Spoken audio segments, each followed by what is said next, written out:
Welcome to the Deep Dive. We're here to cut through the noise and get you the essential insights.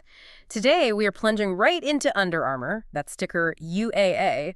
We're looking at recent insider activity, their financial health, basically trying to figure out what's really going on there. Exactly. It's about what the SEC filings and the financial analysis actually tell us about where the company stands right now and maybe where it's headed short term. Yeah, and it's kind of a classic situation, isn't it? You've got insiders buying, but then the numbers look, well, a bit rough. Precisely. Are the insiders seeing some, hidden value the rest of the market is missing? Or is it just wishful thinking? That's the core question here. Okay, I like that frame. Let's start with the buying then. That feels like a vote of confidence. We saw director Robert Sweeney on August 21st, 2025, make a pretty big move. He bought 100,000 Class C shares, average price around $4.88. That pushed his holdings up quite a bit, over 133,000 shares total. Yeah, that's definitely significant, a director putting that much skin in the game, especially now. How significant is that kind of buy from someone like a director? Well, it's pretty telling, and he wasn't the only one, right? Right. You also had Mohamed El-Erian, high-profile guy. He bought 100,000 shares too, around $5.20. His stake is now up over 284,000 shares. So, two big names, similar big buys. Exactly. And if you zoom out, look at the last, say, 24 months, insiders collectively bought way more than they sold. We're talking like $991,000 in buys versus about $608,000 in sells. Almost $1 million in buys. Yeah.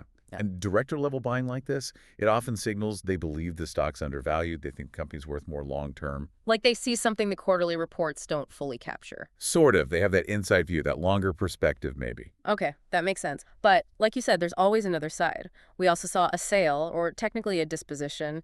Eric Liedtke, the brand president, Oh, yes. on August 15th, he disposed of 16,674 Class C shares. Yeah. Does that muddy the waters a bit?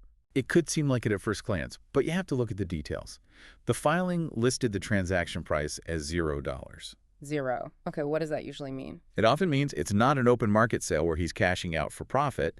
It's typically related to things like stock awards vesting or maybe covering taxes. It's an internal thing. Yeah. Okay, so not necessarily him losing faith. Probably not. And the key thing is he still holds a lot of shares, over 308,000 directly plus more indirectly. So contextually, it's very different from him just dumping shares on the market. Gotcha. Context is key there. All right, let's pivot then. Because these insider moves, they're happening against a backdrop of some, let's say, challenging financials. That's putting it mildly, perhaps. Yeah. Q1 2026 results. Well, they weren't great. EPS was $0.02, missed estimates by a penny. Revenue, $1.13 billion. Okay, that was in line, but it was down over 4% year over year. And the adjusted EBITDA miss was significant too, right? Off by 19%. Yeah, exactly. So what are these numbers telling us? How tough are things right now? They point to real pressure, especially on profitability. Making money seems to be the struggle, even if they're hitting revenue targets, roughly. And the outlook isn't much better, is it? No, the Q2 2026 guidance also came in below what analysts were hoping for.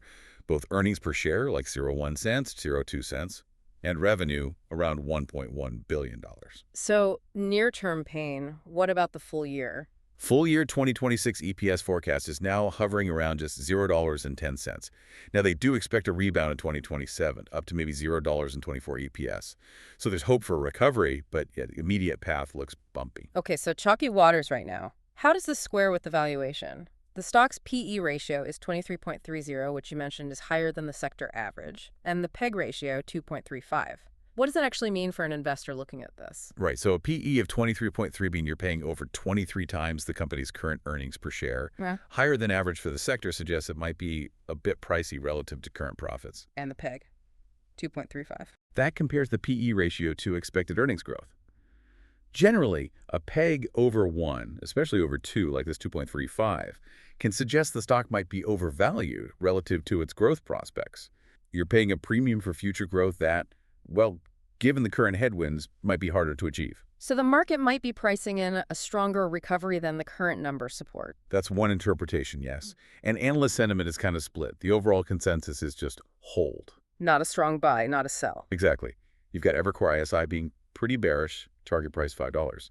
But then Stifel's more optimistic at $10, maybe seeing strength in Europe or something. It's a mixed bag. So putting it all together, we have insiders, directors making significant buys, suggesting they see long-term value. Real conviction there. But then you have these financials showing immediate struggles, missed earnings, cautious guidance, and a valuation that some metrics suggest is, well, maybe a bit stretched. It's a fascinating contrast, isn't it? Yeah. The smart money seemingly betting against the current numbers. It really highlights that divergence you mentioned earlier, how different people can look at the same company and see very different things. Absolutely. And understanding why they see things differently, that's often where the real insight lies. It's not just about Under Armour.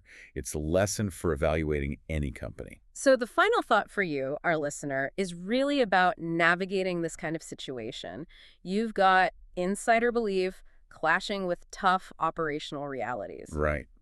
When do you trust the people inside the building? And when do you let the hard financial facts guide your decisions? It really makes you think about how you define value in today's market, doesn't it? Definitely something to chew on.